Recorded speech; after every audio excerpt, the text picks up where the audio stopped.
Good morning and welcome to episode 30, an even fine number in this fine and glorious morning. And well, by now maybe you have figured out what I've been doing this morning. I released curl 7.42.1, which then is a dot release or a patch release from the previous one I did last week. As you remember, I was so up in arms about that release, and oh well, it turned out it wasn't that successful of a release. So, well, I did four. You remember, I did four security patches for the previous release, and the problem with security patches are that we're keeping them kind of under the radar or hidden or non-disclosed until the time for the release. And yeah, what happens if you don't kind of push them early and have them tested out? Yeah, they break. So one of the patches were not terribly good because it failed to build if you didn't enable NTLM, and it turns out a fair amount of users build curl that way. So the compile broke, or the build didn't work then, and I also did another mistake that excluded two other files from the package, so that my check source, if you build with debug enabled, I have a little script that just checks that code is following some basic code standards, just to make sure that contributors kind of follow some more the trivial guidelines, indent rules and no trailing white space and no tabs when we want spaces as indentation in the code and so on. And anyway, I also have some fancy files to whitelist certain violations. And those whitelists didn't get included in the release, so it failed to build if you did build with debug enabled. Pretty annoying problems. Anyway, so I had two pretty serious build problems in the previous release. Then, okay, breathe deeply. We can survive that. But bam! Of course, then someone posted a security problem publicly in the bug tracker. This is a security sensitive thing. So since and it turned out that the security problem that was posted about on GitHub actually was the same problem that we were already working on. The same security problem. I mentioned the fifth one from the last release that I actually started on a little bit too late to get included in the previous release, and now kind of it became public like that, so it became a third reason to do a patch release. So I created a branch, a 742 branch. I've never done that before. I mean, a public remote branch in Git, so you can get it in GitHub. And I started to cherry pick over bug fixes from the master branch to the patch branch. And that turns out pretty good. I merged over a couple of other bug fixes too that we got during this first week of the .0 release. So it turned out to be, I believe, like I think we got up to about 7 bug fixes, or 9 bug fixes actually. Pretty good. So yeah, right. We also broke the -z or Z option, which also was kind of a bad thing. So that was also a bad breakage. Not at all that of a successful release, that 742.0. So let's not think about that too much. But there's a 742.1 now. We should try it out. And of course, do not post security problems in the public bug tracker, please. It puts us in a very hard position how to proceed with stuff. So anyway, this is what we did now. And more, of course, there's always more. So I wanted to mention the fun thing. I mentioned before that I participate a bit in the fixing coverity bugs in all sorts of projects actually, or coverity defects that coverity detects in various projects, actually in curl, in libsh2, in NGHTTP2, in Firefox, and so on. And in the Firefox one, I detected a pattern, so I filed a bug report about it in Bugzilla, and some clever guys, not me, I just reported it, submitted a fix for it, and they solved almost 11,000 defects in a single little patch. Kind of interesting, since out of 15,000 they solved 11 in one go. So from 15 to 4 in just that commit. That was kind of cool. And of course it wasn't really a false positive, but it was a defect that couldn't really trigger in reality. And of course it's a bit of annoying when you get 11,000 defects warnings from the same little C++ headers thing. Oh, anyway, that was fun. I wanted to mention that I've also got recently a couple of patches in the C-Ares project. And as usual, I would say I'm feeling a bit guilty because I really don't prioritize C-Ares very much. So if you're interested in helping out in some projects that I'm involved in, C-Ares and LibreSH too, also they're both contenders that get very little attention. Not only from me, actually, they get too little attention in general from everyone. And there are occasional patches and occasional bug reports, but we lack manpower and energy and time for those. But then, turning around, on a more positive note, or positive notes, it was fun to see, and I want to show you, there's a link somewhere up here, down there, somewhere, from the NASDAQ tower in New York City, where they showed a huge honking curl command line on display. And I got a really nice high-res photo that you can check out. Kind of fun.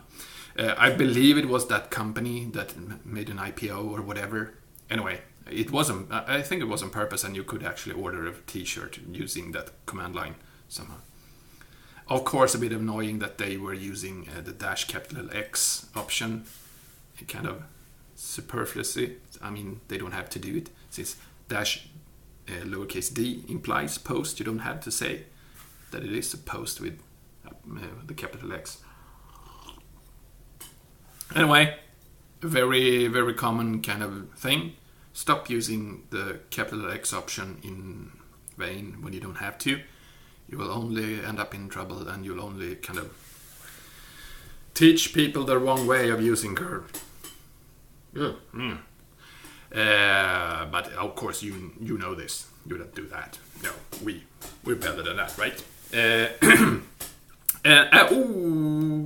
This Friday, last Friday, after the previous release, before this release, I participated in a podcast episode from the changelog, or rather, that's the name of the podcast, the changelog, and I participated in that when we did a recording of it Friday, and we talked about curl for I think over an hour.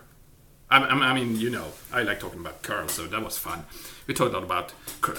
It was about more like curl the 17 years I've been going with this for a while, and how things have developed and haven't developed, or I mean, how much time have I spent on this, and how does it feel? Where did we come from? Where are we going? Stuff like that. I think it turned out. It was really fun, at least, to participate. It was fun to talk about it, and you know, I'm a talker. I could talk about curl basically forever. So it was interesting with two hosts that are interested in and ask a lot of good questions, and we could just have a long conversation about curl. I think that will go live on this Friday. Well, go live. It'll go public. It'll show up on their website. There's a link somewhere here too. So that was fun, really fun. Also, pretty big news this week. Or I mean, I can tell you about it this week. It'll go on for a couple of more weeks. But I'm basically working on curl full time right now. I mean, during the entire day, actually, and spare time. What do you call it when you're getting paid to do your spare time hacking the entire day? So when you work on it on your spare time, is that overtime then, or is it spare time the entire day? I don't know. Anyway, a company that I shall not reveal its name yet. I don't know if I will ever. But anyway, they have stepped forward and they will donate money to my dear mother company. I don't know how to call them. To Mozilla, anyway. And Mozilla will then allow me to work on curl full time going forward for a while, and I will work fiercely and intensely on adding proper multiplexing support, HTTP2 multiplexing support to libcurl, so that we can do, real HTTP2. That means many streams, many logical streams over the same physical connections. Kind of one of the basic premises, or one of the basic advantages of HTTP2. So, and in libcurl we have this multi API, so you can add any number of transfers really. You set them up and you add them to a single handle, and the handle then kind of manages all your connections, all your transfers really.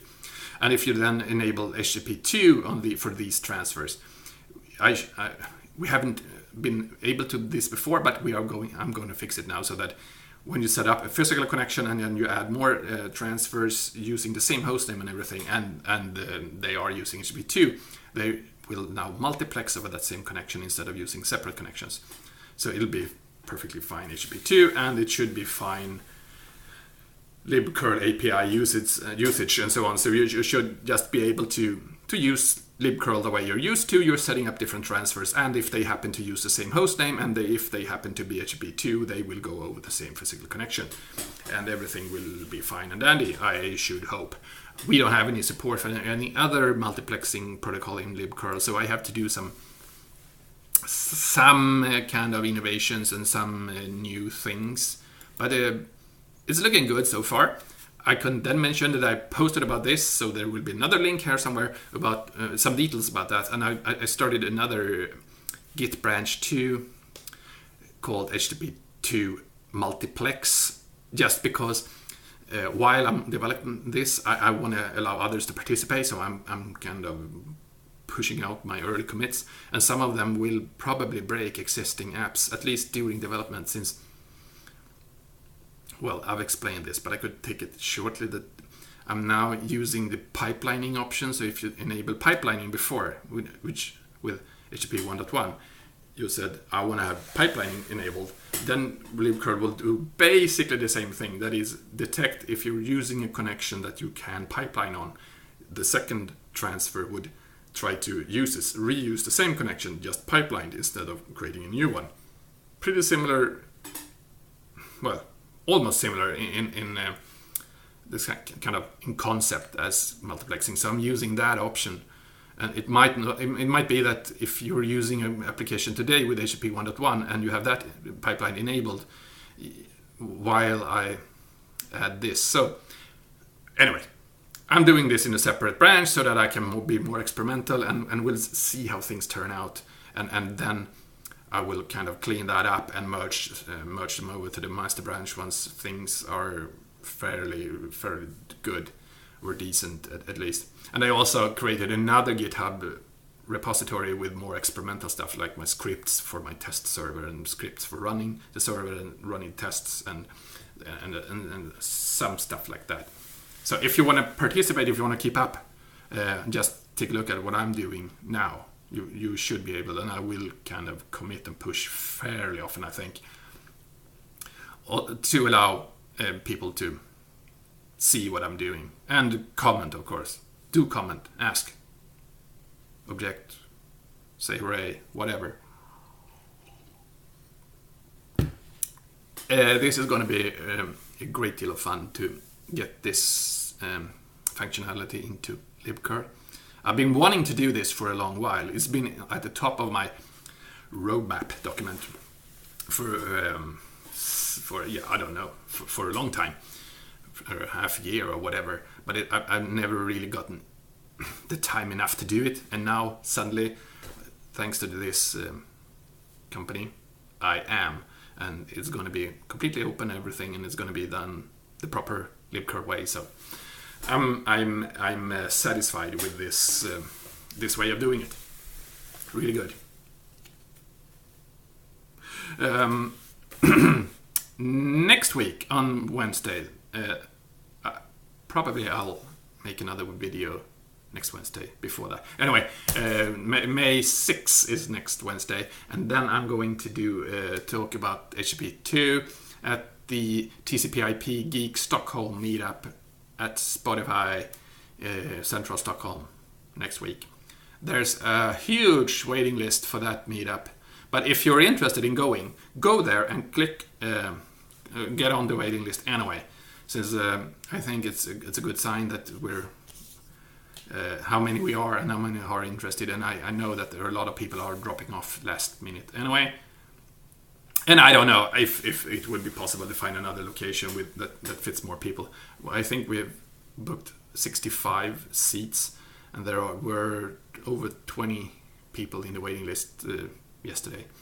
I don't know exactly how it'll turn out. Anyway, I'm very happy that there's such a big interest in well, it's not only me. There are 2 other talks too, so it's not that everyone want to hear me yapping on about HTTP2. But anyway, I also got some updated HTTP2 usage numbers from Google and from Mozilla the last couple of days. That I'm going to spice it up with some interesting up-to-date numbers. The talk, that is. And finally, perhaps, we actually got 3 new options to curl, but perhaps most user-centric one is the one that is called now --data-raw, as in data raw. You can post data raw, as in previously we had an option called data or -d, which you use to send post data with, usually. Very common option actually, but it also has this magic letters. If you start it with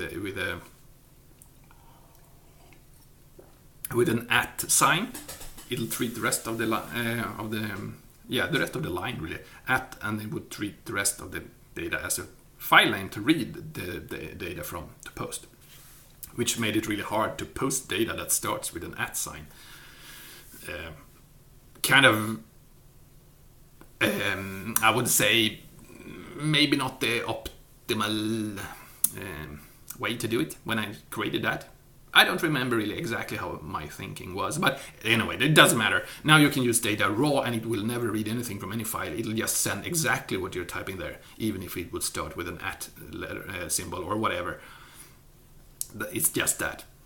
But it simplifies scripting, for example. You don't have to check that or do any weirdo stuff. So that's it. So I'm a little slow on the Firefox front then this week. I'm probably a couple of weeks ahead too. But I'm more into curl than for a while, I should say. And that's fun. That's it for this week. Trying to see if there's anything else to mention. I don't think there is. If there is anything to mention, I'm sure you will comment that or just say hooray or whatever. Woo. I like this new way of doing a branch after releasing curl. So maybe this will be a new setup. Maybe we'll do more of these patch branches after releases to be able to do exactly this kind of fix up the mistakes after a while. Maybe we could do 7.42.2 too if we find more mistakes to fix along the way. We'll see. I got some comments about that and got some general thumbs up. I'm still working on the 2015 curl survey poll for user poll, and I'm going to run that in May. So maybe I'll just polish it up another week or so, and then bam, it'll be out, and you can all just say, "Whoo, I'm using curl this way," and I have a lot of weirdo questions with subtle details that only people like you will understand, or maybe only me. This is a very long episode. I just passed 20 minutes. I'm going to stop now. Have a good day. It's Wednesday. It's a new curl release again. Have a great week and talk to you next week. And cheers. Here's to celebrate the release. Another cup of coffee. Bye.